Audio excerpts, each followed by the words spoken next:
We'll not be defeated. We'll not be defeated. We'll not be defeated anymore. Jesus Christ, God's only Son, fight the battle and He won. We'll not be defeated anymore. We'll not be defeated. We'll not be defeated. We'll not be defeated anymore.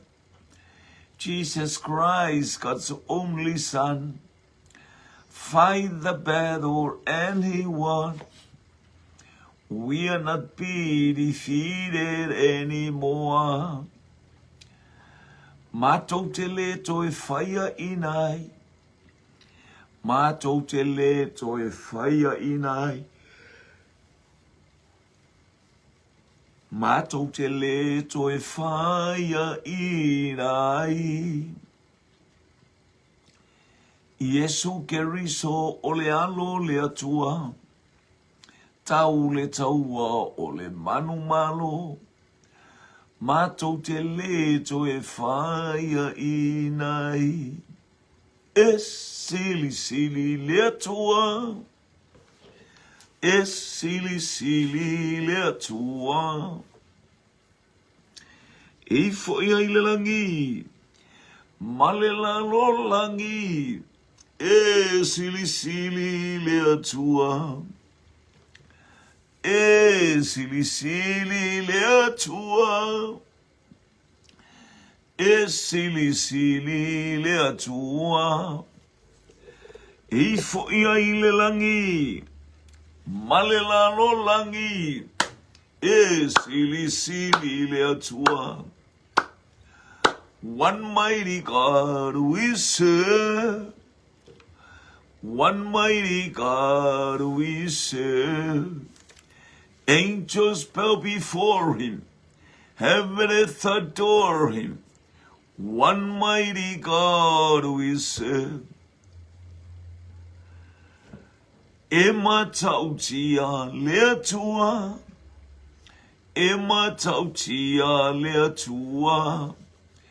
E foi ai le langi. Male la lo langi. E matautia le atua. Faiva venga le atua. Faiva venga le atua. E foi ai le langi. Male la lo langi. E faiva venga le atua. O oea o le atua faiva venga. E sili sili, e sili sili, e sili sili lava oi. Le tama, le alo, ma le anganga pa i wha manu atu I lau ainga I lunga upenga ta whailan. Ainga foi mai persepa I tiperia ia I au wha manu ia. Talo I au wha manu anga I le ainga o le whatua. Tua ma le tino Keriso I le nei vaenga o le taia. Ia I le anga le lei o la wafi. Tai mātou ia la umalawa le nei aso. Sau mai le mana o lau toto wha manu ia fo le ofisa au tū ma wha I whi au. I lātou sia ina lo mātang o whira nei te au fo I le vi inga. Fo I le vi inga I a te oin whatau waa I a te I mātou ona o Iesu.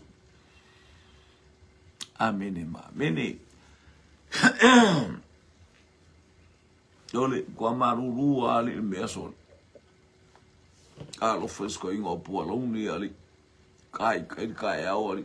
Tāle iwa I a la te ale iwa. Ia. Talova lau. Sungale. Kamole wabi, boloni, malor sei fu fatalo atu so fa man malo Iesu Keriso lo tato wali mo lo tato fa ole le aingo le fatu tu wanga mai. Ia vi le tua ia fatalo atu fo sa to mai tai. Hallelujah, ia praise God sister Liu. Malo le soi fu va tu e oli malita ia ile te fanga mai tama ia ole. Maluta ia ole. Faistu ai o le maluta iau. O tofi ai maluta iau alu o le monta ala I ta iau po ale o. Ia e whaptai le au aniu. Whaaftaitele I au na le tua le gata foi le tama le mai whale wha. O le fonga o le. Aleluia o le po kalame. O le malu tai au whaaftai ta pena, whaaftai foi, au whaasopolia si o tato o watunuu. I whaamrianga le malu ta lefta u tonu ale malu tai au ia. Il tamale o. Aleluia, praise God. Il tamale o pualoni. Ia il tamai a pualoni e mana ia wale fato a te I mai pualoni a e tau ilo mana lato le vai salo hia sali preach talofa to fine di ia le ali praise God ia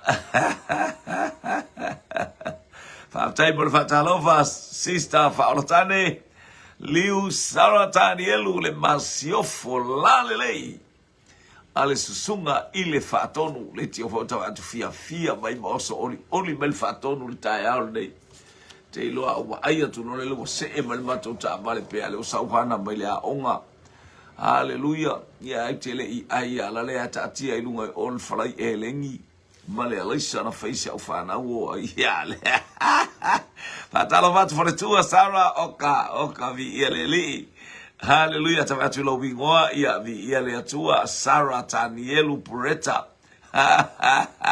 Sa ole le pio le fulu fale tua. Ole akar ka malo e fa lungo mai lo ka o koi ko pai for the lunch. Sole. Fai akar ka ma siva sa fo ia le sunga ile. Hallelujah, il fatonu ia talofa to ile taita iole. Yo le malu taiao, malo ngalu el nei taiao, al mule ato lo faanga mole au na le atua, ya le au aniu, malo ngalu e malo le ono sai, malu lu outou, ya tau te usu poma ya le fa pe usu elo ilunga le moenga fa ai o le tau te o mai le ofisa, yo nis foi taimi e tau sau, le fa pe so sto inga ngai o inga ua malu lu malo le ono sai, malo tau tua I le atua, fa manuia atu le atua I au nanga. Ia te lo mātou e ustu te usu mai le tae au whale fonta talo. Umare fonta talo. Alu akolo male po kalame wale o ka vātua fo male uso le ia uso pisi a stato uso. Ia evi ia le atua lo maua pea. Hallelujah. Ia ai al siva le te va tu siva al fatonu ke ko halu vai halu lima ka va ko male faingo le siva alu vai alu lima sa o le sister liu makua ma onga al kamalo o el kau samil kamalo ai ngai ka mai ia vi ia le tua va tai tele na nai mo le por kalame va ni atu le tua mo le maluta yao ma ngai el ko pai le go pa kulenga oso mai so ka fia ai ko pai ya ana ole la isa mo le falai e leni la le tu lo tu lo le fa pulo food cover ai wo umata pena ta miti lo ngai umalo so atu lo ia wo wika ku fo ile wo wita fo faltua le mai Brisbane fa mai so ai e kausami nga ko pai e kausami nga ia ma lo fartua Susana le lei hallelujah o le sisi tui male maita ele o puka o a te lo pe wa ilo se tala le tato vai tafe la titi fa le da to e masanta fe ai passe le tuotane wa fa ma walunga wa te le finga no wa se pa ma lu va ya so no wa nga ye le tuotane a le tu a mata Jimmy Brown ma lo so fo ya te o le ul le uso le vai nga o le oli vi ia le tua ia praise God vi ia le tua ese malulu ma to ori ana posol ua yo ka vai ya vi ia le tua avatu tato ofsilile te faimea mata yai le winga o le ngo manase le winga o le ngo manase lo que lo fa ki se puka ko pa lo que fa ko puka vai ta Elena masan fa malu el faltua ya Susana mi ia le tars fu malu ya te matole bo te asuma lu asuma 5 minutos te ai le tu la asuma lu ya wa ai tu lo la samali vale mel faltua ya faltua uta ulu faltua ya ruta luce koki Haleluya, uta ulu, praise God. Au savali mai mal faltua ya hana, talofa ana. Ia, lo moli mai lo fa angar tato por kala me mo oe le auro. Ali. So le ma na ia pe ana faile la por kala me fa pe ma io wal watu tato ko pai. Le si me le ia ele ai foi se tio le anga e fai si malulu le tai au fa ana le fa tai lava. O le ale winga o le ingoa o Manase. O tamaitia tofu ma o la ingoa Manase ma Efraima. E iai winga. Ia le watali mai. Le watali mai le angelu tau. Tama mai potini. Ua ngalo ti ngā.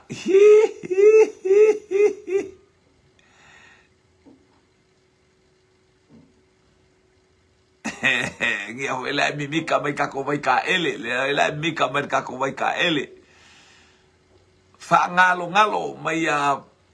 mai le tamalea mai sale aula ya le mimita mai falto le vai ta ele haleluya ya le alof tele mai ya tema mo oe hana fa ta alofa mai mo oe malautu o mande ia mai ia la wala au maltina fa talo fa manuia atu le atua ile pasenga ole ai mai nu praise God ia la fa to atau mai le onga sole esen ngi frekua sole le ko anga Chris Batea talo fa la va fa manuia atu le atua ya to le uso awanga i melta to polo kalame haleluya wina tu la polo kalame lau fanua haleluya o vai tele vai le mele a ona o vai fou la vai tele mo se vai tu ai te ta ele vai sina tu ele auro sina tu ele manino tele vai a fo mai yesu a faita ma tu a falongo i lo si ufunga e tafe mai vai tele i to tonu ya te auto haleluya ina ila vai tele pai tele le o mato iai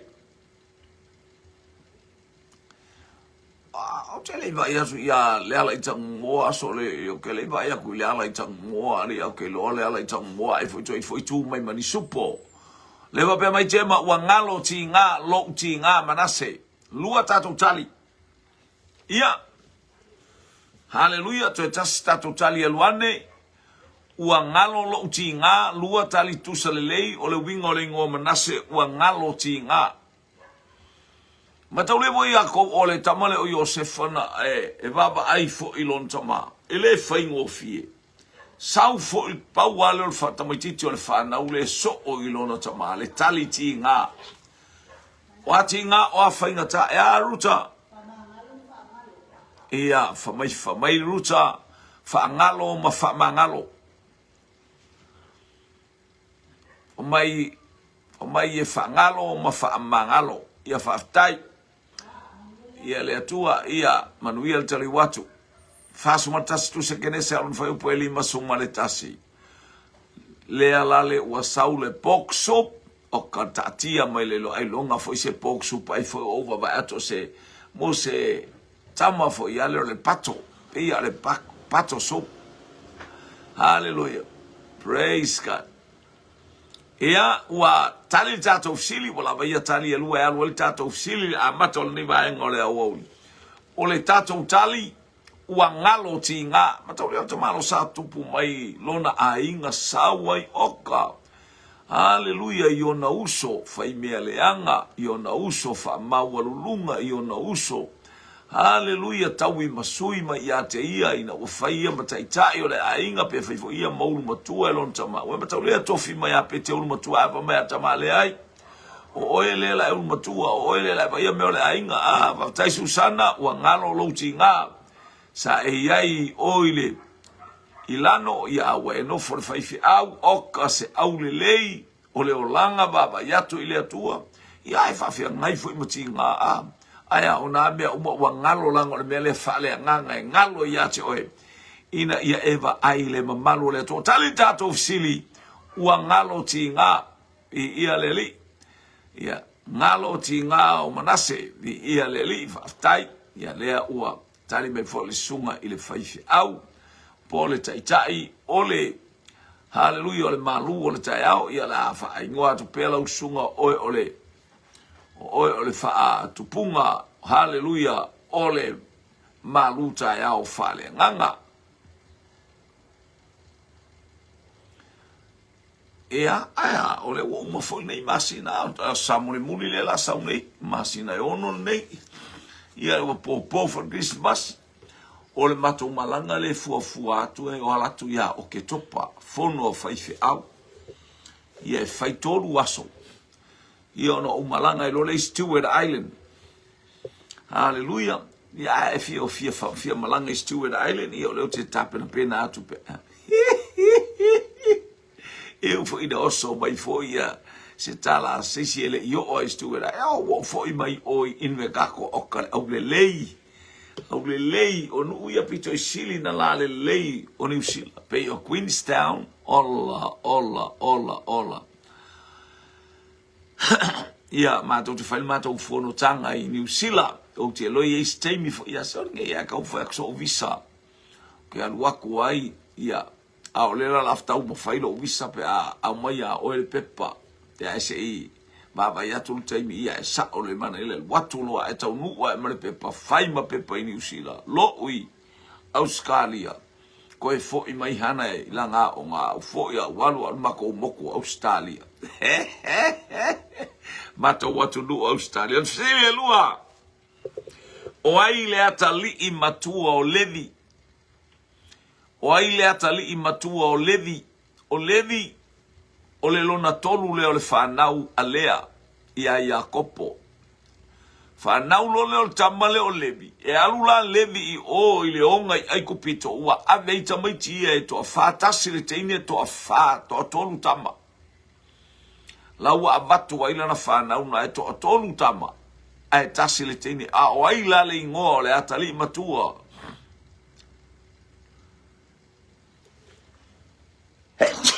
Yes, I'll lay. I don't know. I don't know if I don't tell you what to I my Brisbane. What to cinema. Malalo I Maleponi. Au tia o lunga na pe malu lunga au te lo inga pa wale. To ai o le uso al faltua ai mafana fana ai te lo time. Leo tale mai ia le angelu tau o Keresoma.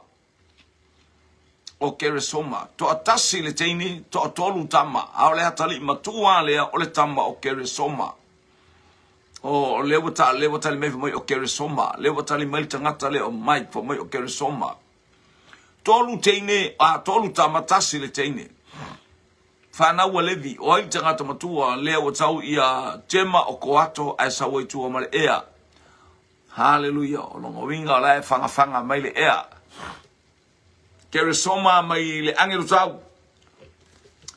Ko ato mai le hallelujah. Mai le lale o manukau. I Josephine Maria Hunt. Ia o mau mai o Keresoma. O le uto e me esa tali lea. Pea le tau au le tali el teine. Hallelujah. Lua tatou tali manatali le oto ese pasta wotu wai le maluta yao. Tua sau le angelu tau mai le langi e nga epu le vai o sanapu oka sole. Ea li. Sa ole lei fiu naito ina e fatatali ki ole. Tauna tipil tau ki. Alu alo tangata maleki. Ia fo ini au malo e sau au mai e fa o nga ai tatou potu. Ia wala bana al fainga o ti o taia o mo tangata e no foi. Keresoma so ai makoato ia ma Merari ia le fa solonga le a jema le au mai. Leo sa wele sorry e tele me ole fa mai e a foi po koato e ale foto e soli mai fa au fa aftai jema. Hallelujah Susana Keresoma. ua tali le tatou fesili. Ua tali le tatou fesili. Tau whaila usunga lewa e mau mai, ringa leo mai, ele au whainga luenga, ia le la babai fafo. Ia langa la sau sa o ale angelu tau taimi o le maluta yao. Langa i eis taimi na langa i te usu ave lau whanau ma e sau e. Leo tali mai fo il tama. Hallelujah. Ia to ina. Ia po le whaila unga le tala lei, Brother Gray. Kere soma mai le vai ngalu. O le si belo te fia mata i Maleponi. Le taulanga la o Maleponi. Aka sore, o ingoa uma mai o ile atunu o Peretania, e ingoa i streets. O le aule le so se ku, e nga streets, e le te ingoa i se ingoa fa aporichi. E ingoa uma lava. Praise God, e ingoa uma lava. Ia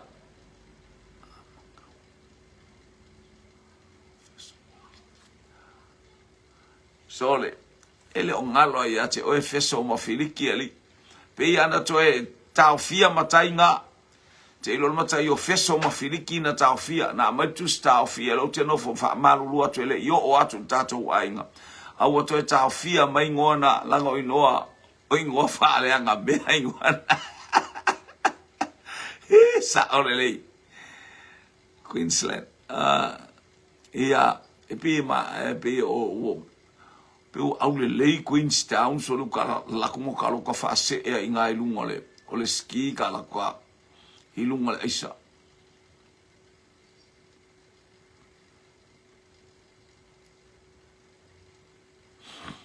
ia ua tali le tato ofisili o tamba o koato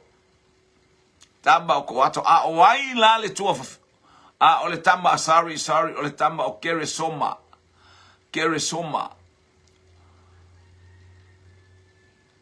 ia le wa sauno mai wa loka ele o tangata na faia na fa atupua ingoa ia talo fatu isa ako junior fiangai talo fa lava le angai mai wa tali tato ofisili o Keresoma o le urumatua le alevi o ai la le ingoa lo lato tua fine o ai le ingoa lo lato tua fine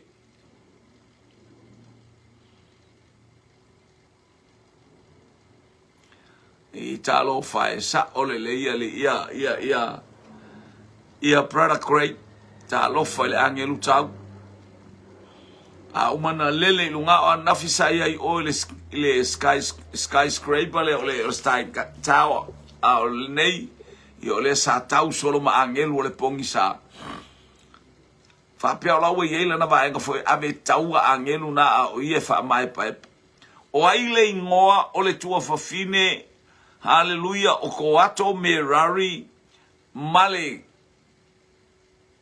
tamba o Keresoma tolu tama Keresoma koato merari o ai la le ngoa lo lato tua fine le o tale mai le angelu tau o yo kapeta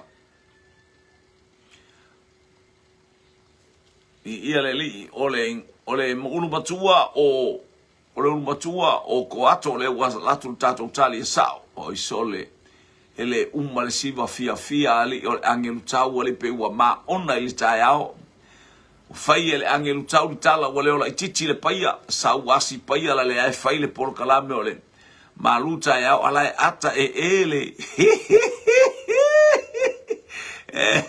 le ai ngaluesi angelu ya si haleluya le fatonu ole ia le fatonu ole maluta yao aya la le wa ata la sa aina na maluta yao le fale le fato asau di ia le li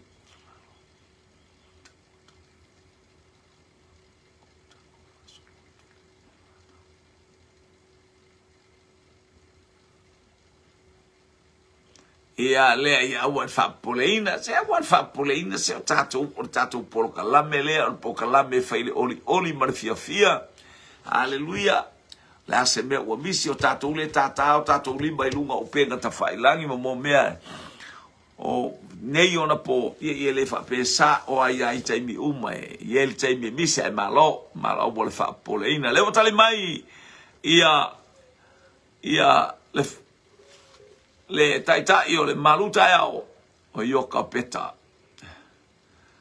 Tali mai teine lea o yoka peta le exa le angelu tau. Ea li le wai nga maua. Le wai kaukala le vasenga. Jema ma ai le wai tau tala mai le vasenga. O exas to ina la to ele oni exo tangata ai o mai a mai langa ek fuiong. Yo a le fo ila la fa pe na fo ina fai ya. Ma tau ria la yoka peta no fo ila le south. Na fai me sea si valoa. Peter. Puteva ai limo la utama fa semi a fusu na mai so leva le siva, le levo siva mai va le levo ua siva mai le tamaloa malana mata le levo sau lanu moana e le matari. O le mata o ta leilo atunta mai mata I to tonu sole. Praise God. Jema o Merari o aile ingoa o le tua fafine o tamanei. Ia tātou te iai le ingoa le tua fine. O ai le tua fafine o tamanei.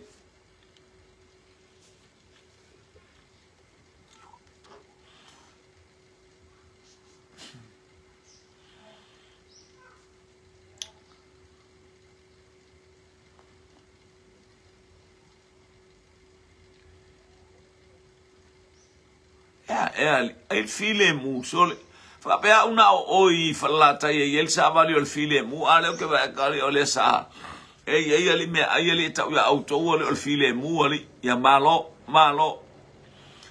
to e fasi silatu ave se in nei ngua neile ina o auta seli o fa masino aleluia o fanua masuafa o ave ese ai ia ingoa nei o filiki ia ma feso mai sunga I fai au ele to eta ua la ua filiki ma feso a fai eta o seisi ia ole afa pea ona abatu loa ele mauta maualunga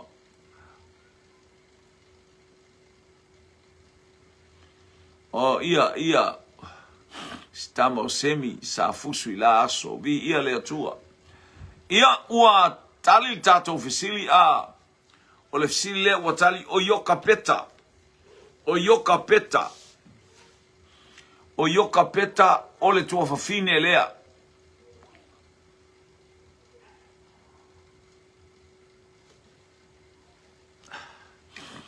O yoka peta.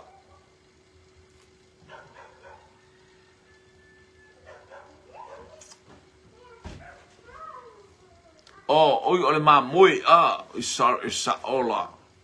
Yala over for il file muali on nei il aiso o nei ma moeri. Hallelujah. Uatali il tato ufisili. Uatali il tato ufisili o yoka peta o le tua fine o tamaia.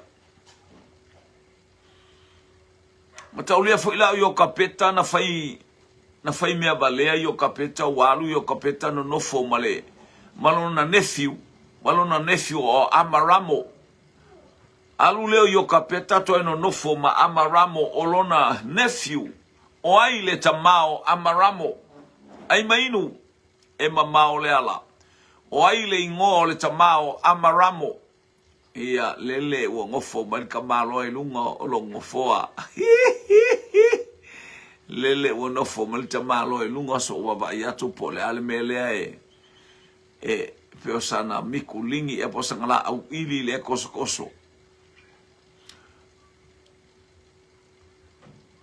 Ia le na o ai lana no nofo o ai o Koato o Merari o Keresoma na whanaua Amaramo na whanaua Mose na whanaua Amaramo ia le whanau main Mose la loifo Amaramo nanto e sau ia elilo o matua o yoka peta whaapo ia o ai na whanaua le tama o Amaramo le ua tali mai Susana le whaletua Susana o Koato o le waina le mele ingo sa ola le wailo a kori o le waina ai mainu e mamao le ala ia ole areto ma le waina a sole ma nei ali le waina to inali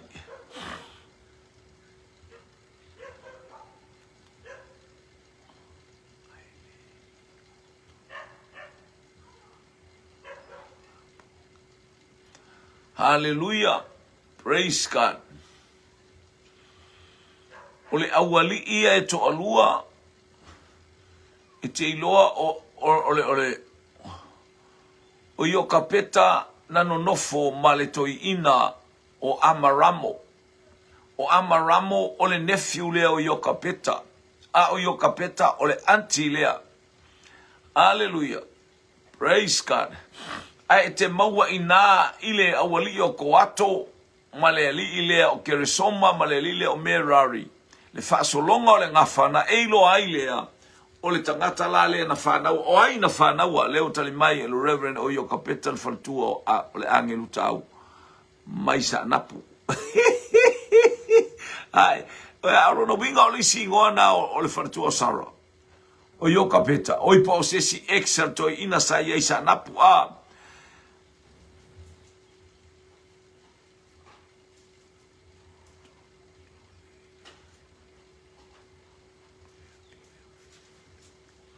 o yo kapeta ia mataulia fo ia le fa nga fa teini o le mafuanga na o le ali o nai teini o fo ia Jakopo on fa no siona fine o tina fa to ai loa tina fo ina walu tina ta fa ali fo ia ile tangata na fo i se kema ile fa po tina a o ti ale tala i tina manga fo le tulangi le o sai ele fa nga fa ni teini ele mafuanga na ele fape wale amana ya pa wartaimi alenta to wo ile ma ele ngao tangata onu ese ia ma leu tato ba ai el terminei ia wa ta nu ule fionga le to profeta mai o to wa fafine ma o to wa tari a o yo kapeta le na no nofo ma yo ma Amaramo wa ina fa na wa Amaramo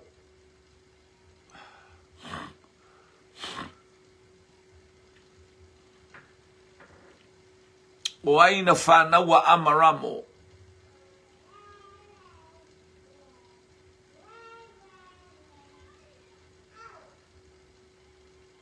E ali, ora quem que fale faz.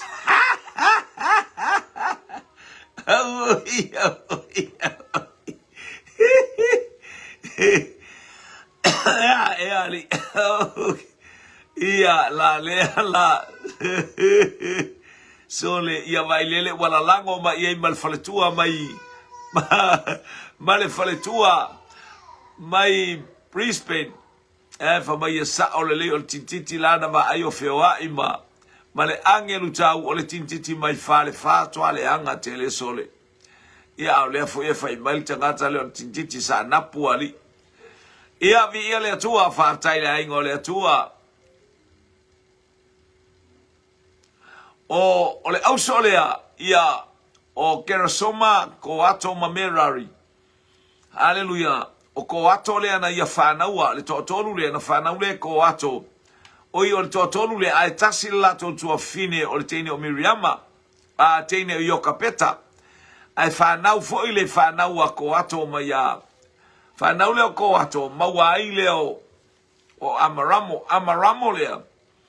Na alu na usu ilonga anti ia fa nga pe tama le nga o tama e tingana ba ato le mese ala fai usulo ilonga anti o Iokapeta maua lo le tama le teine matua o Miriama lua ia Arona ai tolu le tama la ititi o Mose ia le nala o lona winga la o le tangata na whanaua ia Amaramo o le tangata o koato, o le tolu lea Keresoma, Merari, ma koato na whanaua ia tama leo Amaramo, ia Amaramo lea na usu mai eili, lona anti, ia whae ele ngafa, ia o le teine o Miriama, tasi fo ia le teine o Miriama, ma tama e to olua o Arona, ma Mose whaaftai, vi ia le li, praise God. Ua no fo olo ta vita. Haleluia, wa tuli loa e saulo, ta lofa. Wa mo'mia se fea fia inu, ua fia tepa ilona lau ele malon, maona tangata ma mea uma ma e alo lofa atu ia te ia. Ua fia inu ta vita o feana au ma iai se vai e inu ai ta vita o feana iai le vai na momo'o iai ta vita e fia inu ai. Ia.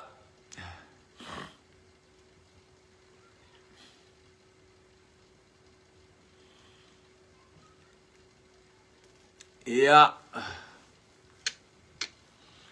O fea na iai le vai na momo'o iai le au na le atua e fia inu ai e mawaiso na malo si anga. Po stala fo ia vatu ai le vai le a fea sa tu ai le vai le a mai Yerusalema. O le vai sa Yerusalema le o tali mai ia mai ko le vai mai Yerusalema fia inu i se vai to ina. Ia le o tali mai jema faito to ao petele ema. Lua tatou tali o anga ya tununga tolu mai ya Josephine, Maria Hunt, totonu o Yerusalema, whaaftai mo le tali, hallelujah.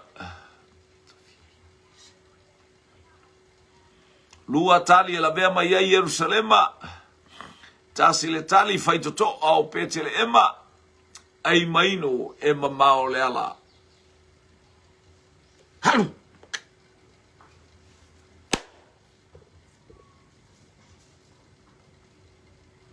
Ole, te wapa aia tu ifa foi ole sole mai le lawa mai mato fanua sol. Tali mai nanai Yerusalema. Tolu tali Yerusalema tasil tali fai to au petele ema. O fele me ye le vai na fia inu iai tabita au no fo olo. Fai mai ana au na o e mai le vai mai mele ta fia inu.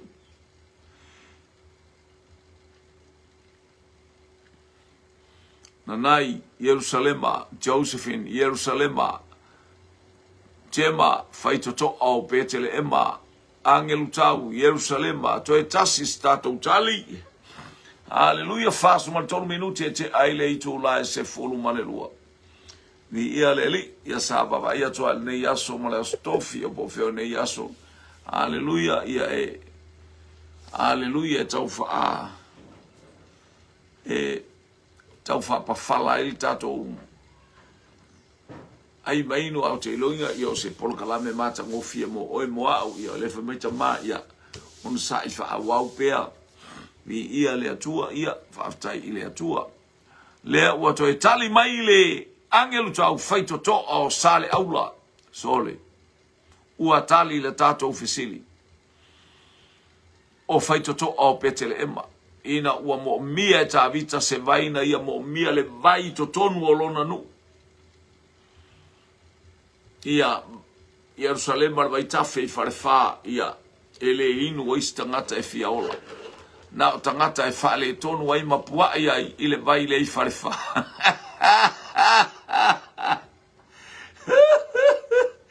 O leo o tali tato fesili o le faitoto ana tapa ta vita ta fia inu. I se vai mai faitoto au petelema. Te loa oe olo nuu e mauai, there's no place like home. O ati ngā o a whainga tae te pālau sila malau ba ai lo nuu malau wa fio anga. Hallelujah. Ia o le vai o petele ema. Mi ia le li, bracer. O ia tali o Utah.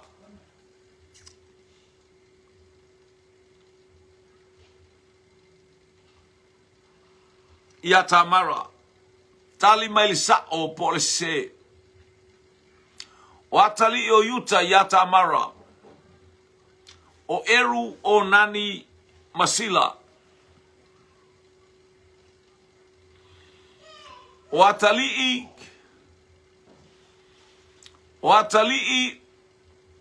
o Utah ia Tamara, o eru o nani Masira, sa o PCC. Ia sole ia le sa olali o vai fare fai tele ai nganga fa salave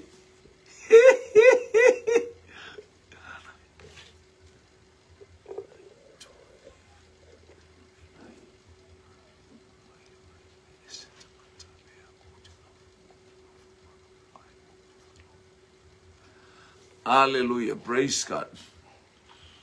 O toa ia na avea tavita, o toa ia la il mata upe luas fululua. Luas fulutolu, luas fululua. Lua le tupu mata upe luas fululua na iele tala itoa na o. Itoa na filifili e tavita. O le tato ufesili le anga iatu sa o PSC ia ai o le fisili atu mailunga e le tua fine ia jema. Hallelujah, mata ia ina eva aila ia le ia i toa na tuli e tavita na ingo lo aile ingo toa na to tolu ia le li praise God. Al mata upu lua Samuel mata upu lo fulua lo futolu na ia le li. Hallelujah, o le tato ufesili o atali o yuta ia tamara e to atolu. O eru o nani masila sa o PSC ia le ua wai atu tali mo tali mai le angelu tau sa o.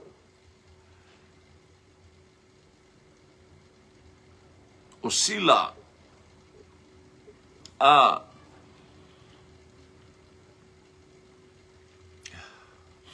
le vapia mai tema se le leisi lua a sa o le tasi. Eru o nani masila e ese sera, ese sila. Toa tolu tamaiti ia leanga i atu, o le whanau a ta mara ia yuta sa o PSC. Tali mai nanai, sa o le leito e se, ia o le whainga ia o vai e maua mai i whale whape, a inu ai tangata e whape ape e sau o nār whainga o le tali. Ai mainu. E mamma o le ala Susana Vitalainga sao. E ai osila o tamaiti e to tolu. Tamaiti e to tolu mataluia e se le sto lu ele ta ua le sto lu o faresa masera. Hallelujah, ale to tolu le matutua o eru o nani masila.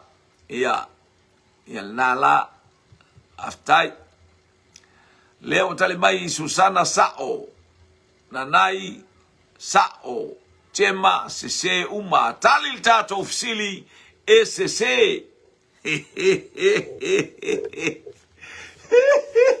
Lato foi sao ala le wa sao ya tali le fa mai ole vai lai fa vai taf e te inu ai lona a me se a me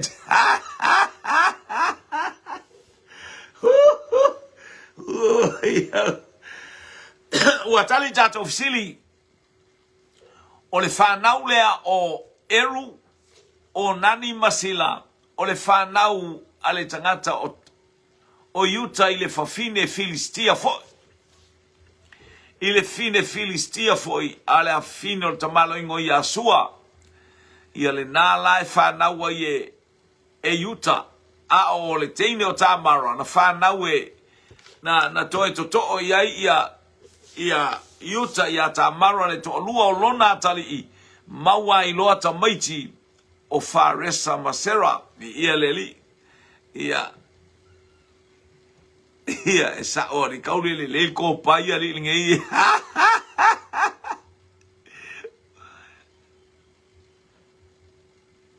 ia na wa oti as fafine ai to tonu lana whanau la le na nofo ia tamara ai le se whanau wa se isi ia e te ilole wa le ialu sila ai fa polo el tamalo yuta faftai o le isi a tato ufisili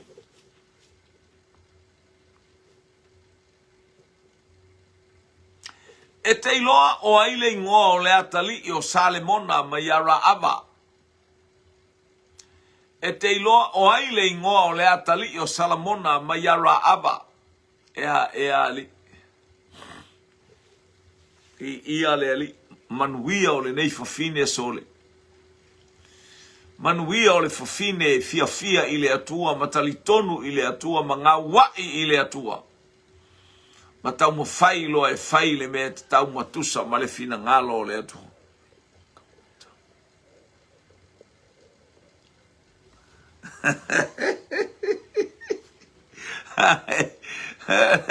O tato ofisili ia e ala tua tato ofisili ia Na yu tatou ainga. Ia leo tali mai le angelu tau po asa mai le vai ngalu. Sole. Talo fes tatou tua fine ai po o. Po i whangatongo a. Ia mastama o. Mastama le o. O prada mai prada tanu wasa a. Mi ia leli. Tali mai po asa mai vai ngalu. Jema po asa. Susana po asa. O ai se atali o le tamaloa. Haleluia. O Salamona e te tau iloa. O tātou iloa. Leo tali mai tonu tātou tali. Haleluia. Aunga le mea tasi pauan me le la ese o le vai ngalu. Te le malama po la me o so me le vai ngalu lea. Ai po se tama na fase se e le vai ngalu. Tonu tali o po asa ai mainu. E mamao le ala. O ai se atali o Salamona to e tasi al tātou tali aluane ia tātou wofo il tali o lo tātou fesili. Praise God, praise God.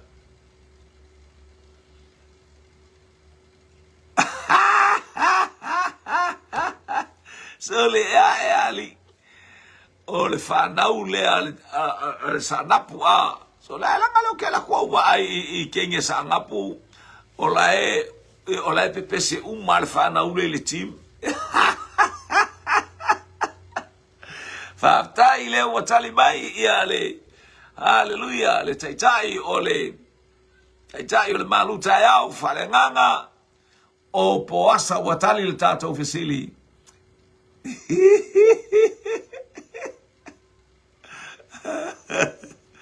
Ua tali le tātou fesili o po asa ia whanau mai a Raava ia le tina mi o le lei. We taimi ai po le ale le anga I fia o le olanga. Once you receive Christ Jesus in our heart, o I tātou o ni tangata manu malo man tangata e alofangia e le atua.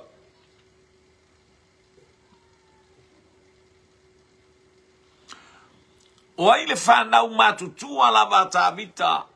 Whanau matutua e to atolu a tāvita na whanau I heperona.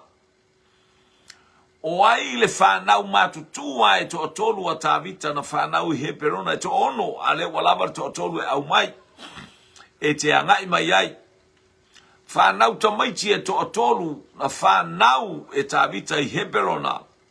O ai le ingo le awali ia.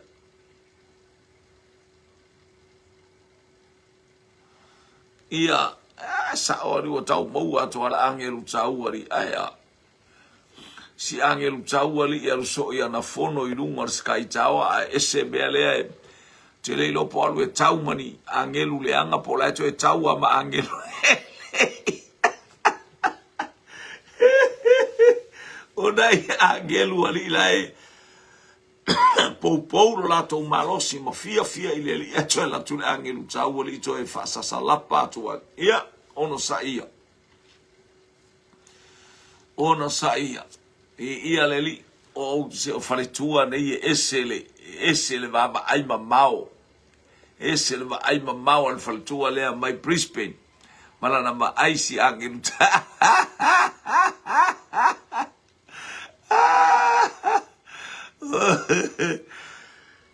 O lea fo I tangata o le tangata fo I le taitai o le maluta e au fa le nganga sole ese le fa oso ese le ia le o tali mai o amanono o kili ava ma apisaloma mai le teine mai manukau mai asista liu.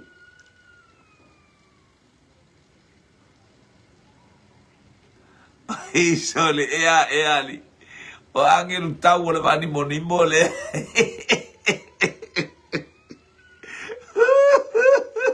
le pu e akai ka malo a o te mana tua ma pu e nga ata lana pu e nga ata le po le no usau ai mai New Zealand po o taliu mai ai I New Zealand o le Sofia lea so lo fluiva aso kors furu kon kasi usa pe o te sau pe o tau nuu mai nei le aso lima.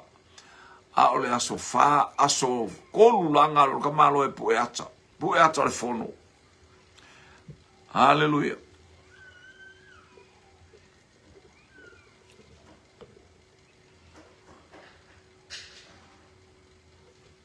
Ewa ila to tele o tangata ena to iwa tangata o te loi I ale fa pe mai e to se fulu no ngo winga la e to iwa ta miti e ilo no winga la o leisi to tasi o leo te fa mauni al tala al tambale mai fa le fa Mike atonia se fatia mai e te ya hallelujah, praise God, hallelujah.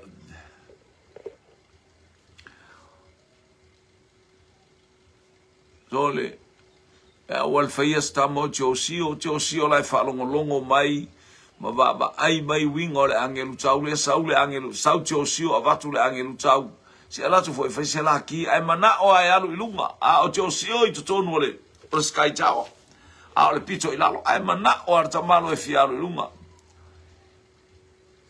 Ia faftai o kiriaba o lesio na suafa o le tama o Tanielu, Apisaloma a manono o Tanielu, ia faaftai mai a Susana, o ea li, so le wau, o le angelu, ea o whenga ngā le angelu, tauna whealua ia e Paulo o le mea ia baba, ai le lei mata o le angelu, I taia ia I se mea pa uma I le langi langa na ba ai whabaina uwa ia le langi o pa uma I satani mumu e pei o le wila na ba ai le au so I le palasia a satani wa lela ba satani tali le manuma lor whanau wa le atua oi o le kau iloa ni I se mea winga I le whaifi au mai maraponi o le ba mai tutusa le angelu tau ma pasta tia fau ia ono sai sen te tala noi tua au wale tala noi lunga tato polo kalame langa le fa longo fale tua ai mai sel fa tua le mai maleponi oi mai Brisbane ia ua tali le tato fesili hallelujah ua tali tato fesili na awinatu praise God o atonia ia le wali ina e tolu a ele tolu le fanau na fanau a manono kili ava ma Apisaloma kili ava le ingo ya Tanielu faftai le ainga to tato siri le anga yatu hallelujah oai la le tinga oai le tina o kili ava po Tanielu oai le tina o kili ava po Tanielu Oka se fafine ina a mio lelei. O aile tina lea na fai poipo matabita o na mau aile o kili aba le tama. Lona winga lona lua ia kili aba lona tolu ia Apisaloma mua le tama o. Ia le tama lea matua a manono. Lona lua ia kili aba le ingo ia Tanielu. Ia lona tolu ia a manono. O ai se tina o le tamaitichi lea. Lea watali o kili ava po Tanielu, lea watali mai le angelu tau, o apikaila le teine mai sanapu.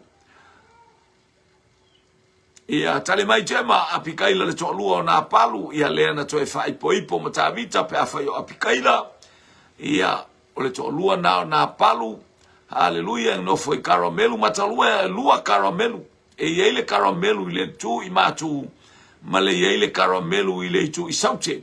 Sautela ia yutaya le yele nu le o karamelu le ye slo matua o apikaila to lo na palu na nai apikaila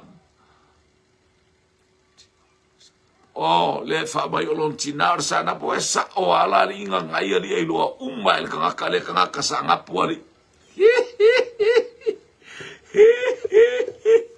hallelujah ai tina fatasi masara al tifine lea ai tina fatasi masara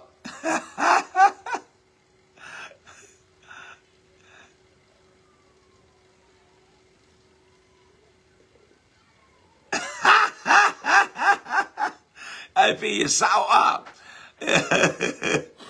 ia le ai a fai tau nu ele ai o le papa tisonga le mai lomi o vai pe Yes, la mea la fai e le atala inai fai fi au. Si o le fale tua le sole tutui ya Susana. Apikai la faftai.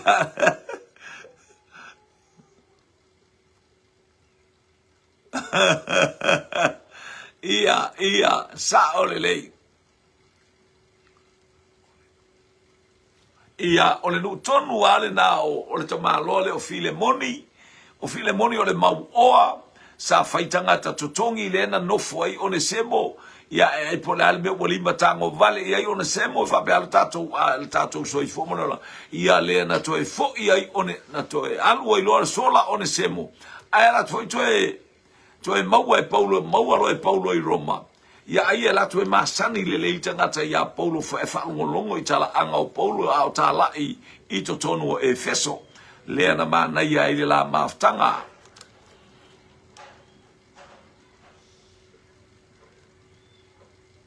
Ia whaaftaina nai e sele mana i o tali. Apikaila o mauntu ia i le tātou tali o apikaila. Ia mare tātou fisili muli. Fai wai 2 minute te aile tulai tasi o le wanga ia tu tātou fisili muli.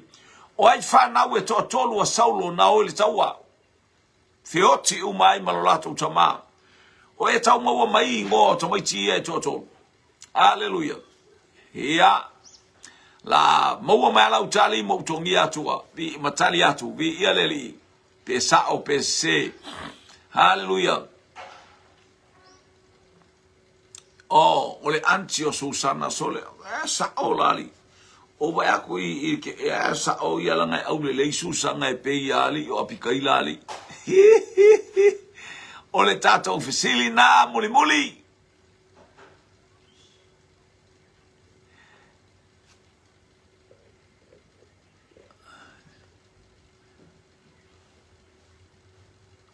E ai aua mana i ole mana onga nai fai mai tato ofisili ai ei tangata i ei ofisili o te lo tai au le siaso ai amai al tato ofisili lea o le ofisili muli lea o le tato upolo kalame le o ai whana ue toa tolu a Saulo na feoti le taua apina tapa ma kisua ma Yonatana a lea wa tali mai ei jema ia tasil tatou tali apina tapa makisua ma Yonatana vi ia leli mai atema fa tali le mai manukau tali muli le tatou ofisili o le tatou ofisili muli malo le fa malolosi malo fo ile sa ili malo le ngaru le oli ma le fia sanga vi ia il suafo lo tatou tapa au oile langi. Ia vi ia le atua tasil tatou tali lua tatou tali Yonatana ia leo te loinga o le misprint na ole o ana se ai ana o te loinga umatali o le au alfa poleina i tatou pese haleluya ia ole ai lo atu le tatou faia onga i le ai mamao haleluya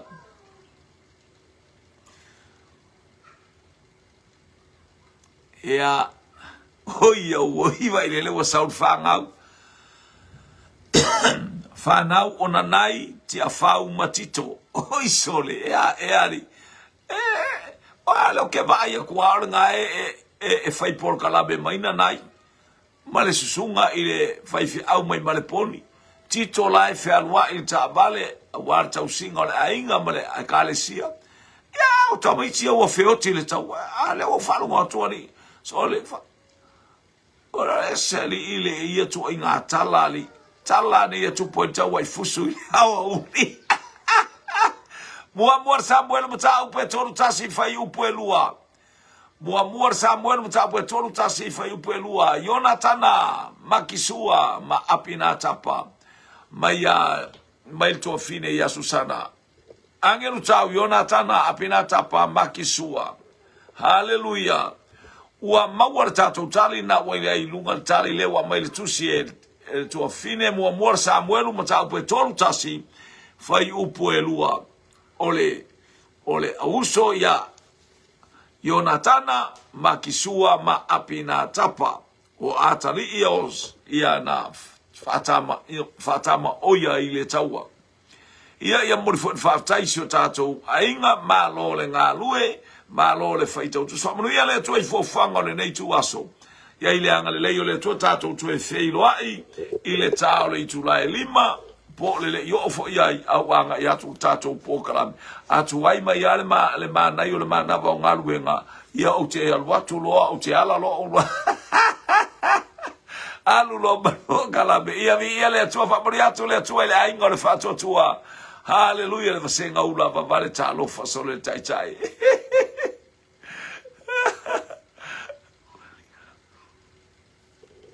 ia le fa mai ese tinao le awalina ia fa boriato le tua no Yesu fa tai tene a pula vinaka haleluya amen.